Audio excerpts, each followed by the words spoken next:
On that same vein, in that story with ESPN, you talked about wanting to protect young girls who shouldn't have to go against biological men. Just can you expand your viewpoint on that? I mean, I think I said what I said. I think it's kind of common sense. And I think I'll always believe in that. I think it's really important to protect children, and that's little girls who are also involved in that category. And so I stand on what I said, and I always believe that. Sophie Cunningham just threw out the standard public relations playbook and refused to apologize. But while the media hyper-focuses on the cultural clash off the court, Caitlin Clark is quietly dismantling the rest of the league on it. The Indiana Fever just crossed a historic milestone that changes the entire playoff picture. But there is a massive looming suspension threat from the big three, with Caitlin Clark being the biggest of the big three. That shouldn't surprise any of us. But they went in there and absolutely obliterated the Connecticut Sun tonight. 123-88. Let those numbers sink in for a moment. In a league where games routinely finish in the high 70s or low 80s, dropping 123 points in regulation is an absolute anomaly. The Indiana Fever didn't just beat the Connecticut Sun, a veteran team known for dragging opponents into physical, grinding defensive battles. They ran them completely off the floor. The first half alone saw the Fever put up an astonishing 70 points, setting a new franchise record and sending a very clear message to the rest of the WNBA. The growing pains are officially over. Remember the beginning of the season, the brutal condensed schedule, the total lack of practice time, the veterans across the league welcoming the rookies with hard flagrant fouls and constant trash talk. Everyone, from the analysts to the opposing coaches, said it would take years for this young core to gel. They claimed the learning curve was simply too steep. Instead, it took a few months. The offensive flow we are seeing right now is unlike anything this franchise has produced in recent memory. It is fast, it is lethal, and it revolves entirely around the gravity of one generational player. Defenses are so panicked about the logo three-pointer that the paint is parting like the Red Sea. And the crazy part is, this margin of victory could have been even wider. If you watch the tape closely, you will see a half-dozen perfectly placed, needle-threading passes that ended in blown layups or missed wide-open jumpers by her teammates. The offensive ceiling for this group hasn't even been reached yet. The Connecticut Sun are not a bottom-feeder team. They are a defensive powerhouse. To put up 70 points in a half against a squad that prides itself on shutting down the perimeter is a monumental achievement.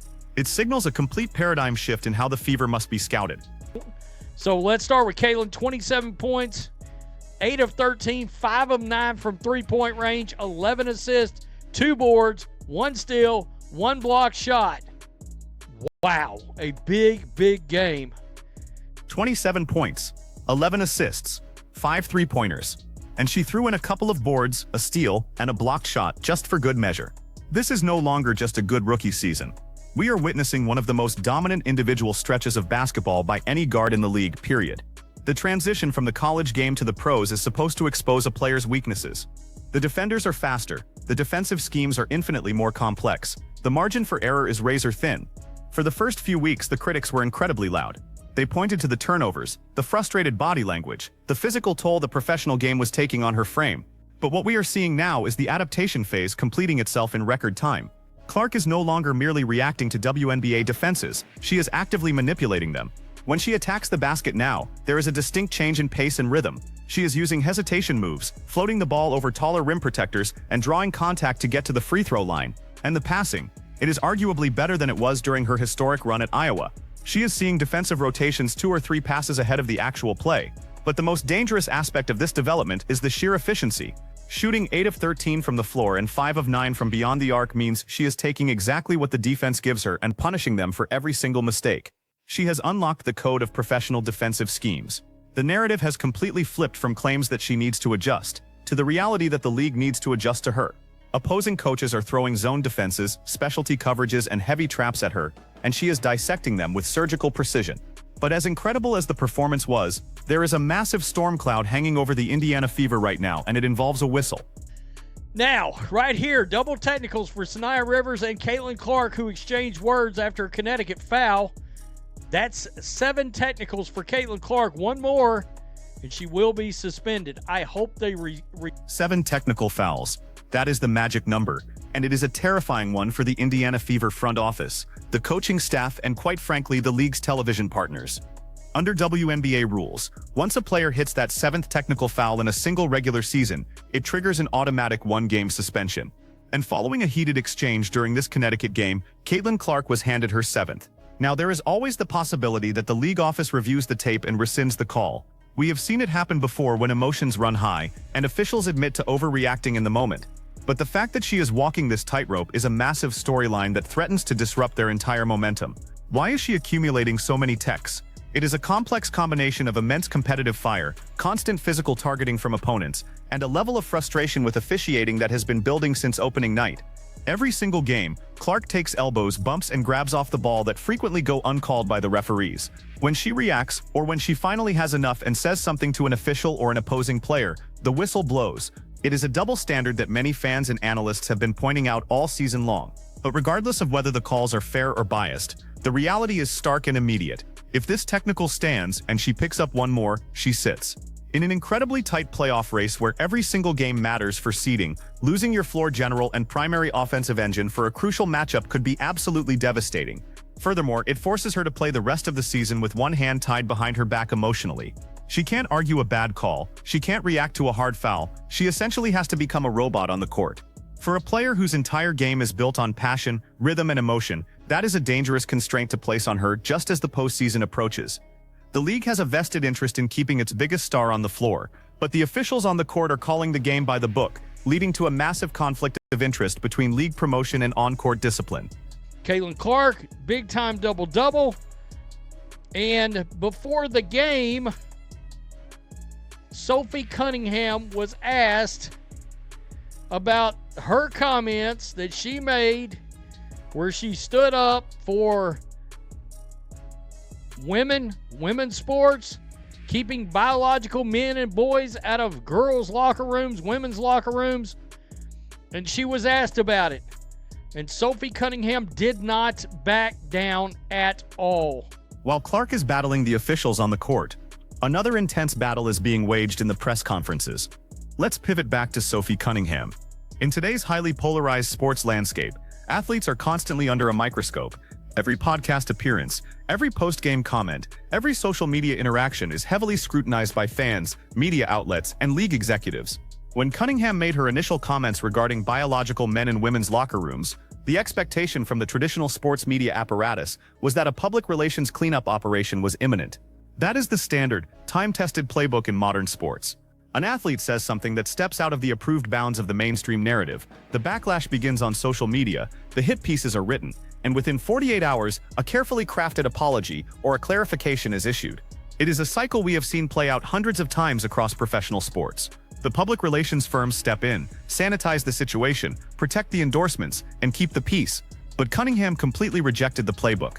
When directly asked to expand on her viewpoint by a reporter, a moment clearly designed to either walk her into a groveling apology or give her enough rope to hang herself in the court of public opinion, she simply doubled down. She called it common sense. She invoked the fundamental protection of children and young girls in sports. It was a stark, jarring reminder that the monolithic view often projected onto athletes by the sports media doesn't actually exist in the locker rooms. The tension in that interview room was palpable. The reporter pushed, expecting a retreat, but Cunningham stood firm, completely altering the power dynamic of the press conference and sparking a massive debate across the internet. It is a rare glimpse behind the curtain of modern media training. In an era where athletes are heavily coached on how to navigate controversial topics to maximize marketability, choosing raw honesty over a prepared corporate statement is a massive risk, and yet she took it without hesitation. She did not back down. Bravo. Bravo. Now, I'm sure a lot of us are wondering about potential fallout around this. I don't know yet how this is going to go. I know there was a point in the second half. I said what I said. It is incredibly rare to see an athlete refuse the easy out when the spotlight is blinding. Usually when the microphone is shoved in their face and the pressure mounts, you get the standard, carefully workshopped response. You hear that their words were taken out of context, or that they didn't mean to offend anyone. Cunningham bypassed all of that corporate speak entirely. And what followed was entirely predictable. The reaction fractured straight down the middle of the sports community. One side of the sports world immediately praised her for having a backbone and standing her ground on a highly contentious cultural issue. The other side waited for the league to step in, or for the coaching staff to issue a punitive benching. There was rampant, unverified speculation during the game itself. When Cunningham didn't see the floor for a stretch in the second half, The live chats and social media timelines exploded with conspiracy theories. Was she being stealth suspended? Was the organization punishing her silently for refusing to toe the line? Ultimately, she was brought back in to play the remainder of the game, dispelling those rumors for the moment. But this situation highlights the intense friction point where modern sports and cultural politics collide. The WNBA has historically leaned heavily into social activism, making it a core part of its brand identity and marketing strategy. Having a prominent player take a firm, unapologetic stance on the opposite side of the expected aisle creates a unique, complex challenge for the league's public relations machine. They are navigating entirely uncharted territory, and right now, the total silence from the top of the league office speaks volumes about how carefully they are trying to tread. The fans, however, are not silent. The overwhelming support she received from various segments of the audience proves that there is a massive disconnect between what the media portrays as consensus and what the ticket-buying public actually believes. It is a stark reminder that the audience watching these games is not a monolith either. Aaliyah Boston, 22, 10 for 14. 6 rebounds, 5 assists, 3 steals. Kelsey Mitchell, 23, 9 of 16, 3 of 6 from three-point range, 4 boards, and 2 assists. Kelsey Mitchell actually contributed in other ways tonight. I got to give it up for her, than just putting up points in this game. But let's bring it back to the hardwood, because the cultural debates often overshadow the actual basketball being played. And what is happening in Indiana demands your full attention. We have to talk about the evolution of the Fever's roster and the sudden emergence of a legitimate Big Three. For the first 2 months of the season, the prevailing narrative was that Caitlin Clark was trapped on an island. She was making the highlight reel passes, but nobody was catching them. She was drawing the aggressive double teams, but her teammates were missing the wide-open shots. That narrative is officially dead and buried. Kelsey Mitchell and Aaliyah Boston have fully arrived, and they are playing out of their minds. Boston was an absolute force against Connecticut, dropping 22 points on highly efficient shooting, cleaning up the glass, and looking every bit like the dominant bruising interior presence she was drafted to be. And Mitchell poured in 23 points, knocking down deep three-pointers, and attacking the rim with a level of aggressiveness that perfectly complements Clark's perimeter game. This is the absolute nightmare scenario for the rest of the WNBA. You can no longer just blindly blitz Clark at the half-court line and expect the Fever offense to stall out. If you trap the point guard, Boston is rolling to the rim with a massive numbers advantage. If you collapse your defense into the paint to stop the easy layup, Mitchell is waiting on the wing to bury a dagger 3. They have figured out the spacing, they have developed the necessary chemistry, and they are finally trusting each other in high-pressure situations. This isn't just a fun feel-good story anymore, this is a structurally sound playoff contender that has found its terrifying identity at the exact right time of the year. The rest of the league spent the first half of the season treating the Fever like a sideshow, a team that could draw a massive crowd but couldn't win a tough physical game. Now those same teams are looking at the standings and realizing they might have to face this offensive juggernaut in a 7-game playoff series. But I think it's time we start talking a little bit about Caitlin Clark for MVP and all this, right? It's just like we were talking about with Sophie Cunningham and the 6th person of the year. We need to start getting Caitlin Clark into the MVP consideration. All right, those numbers that she's starting to really put up now that she's getting more and more health. The final stretch of the season is going to be an absolute gauntlet. The competition will get significantly stiffer, the defensive schemes will get tighter, and the immense playoff pressure will amplify every single mistake on the floor. The Indiana Fever have decisively proven they can run a top-tier defensive team right out of the gym on a random Tuesday night. But can they sustain this high level of offensive execution when the stakes are at their absolute highest? And more importantly, can their star players survive the unforgiving whistle and avoid a devastating suspension that could derail their entire postseason campaign? The dynamic has completely shifted. The hunted have officially become the hunters. So I pass the critical question to you, the viewer. Is it time to seriously put Caitlin Clark in the MVP conversation over the established veterans? Or does she need to prove it in the playoffs first? And what do you make of the league's silence on the off-court controversies? Now, we'll have to see how this team does as they get later in the season, stiffer and stiffer competition. We will have to see. But I got to admit, I like what I've seen the last 3 games. And that brings us to the most controversial, hotly debated basketball conversation of the year. The Most Valuable Player Award. Up until this point, the consensus among analysts and voters has been entirely focused on A'ja Wilson, and rightfully so. Wilson is having a statistically historic dominant season for a championship contending team. But the criteria for MVP is always a moving target, depending on who you ask. Is it simply the best overall player on the best team? Is it the player with the highest player efficiency rating? Or is it literally the most valuable piece to a franchise's overarching success? If we are talking pure, unadulterated value, the conversation absolutely has to include Caitlin Clark. Look at where the Indiana Fever were just a year ago. Look at their dismal record, their lack of relevance in the national media, their total inability to close out tight games in the fourth quarter. Now look at them today, setting franchise scoring records, obliterating top-tier defensive teams, and looking like a legitimate threat to make a deep, disruptive playoff run. The turnaround is almost entirely driven by the offensive engine and floor vision that Clark provides. Furthermore, consider the unprecedented financial and viewership value she brings to the league itself. She is single-handedly shifting television ratings, selling out massive opposing arenas, and elevating the entire financial landscape and cultural footprint of women's basketball. If you remove any other star from their respective team, that team suffers a localized setback. If you remove Caitlin Clark from the Indiana Fever, the entire structure collapses, and arguably, the league's massive surge in mainstream relevance takes a major catastrophic hit. The numbers on the court are becoming undeniable as well. Player of the Week honors, back-to-back massive double-doubles, orchestrating a historic offensive explosion.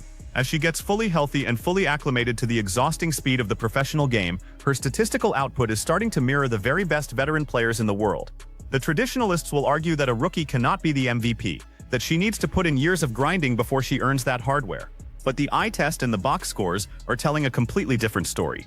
She is not just participating in the WNBA, she is actively defining its current era, and it is time for the media establishment to start evaluating her as a legitimate top-tier candidate who is changing the geometry of the game.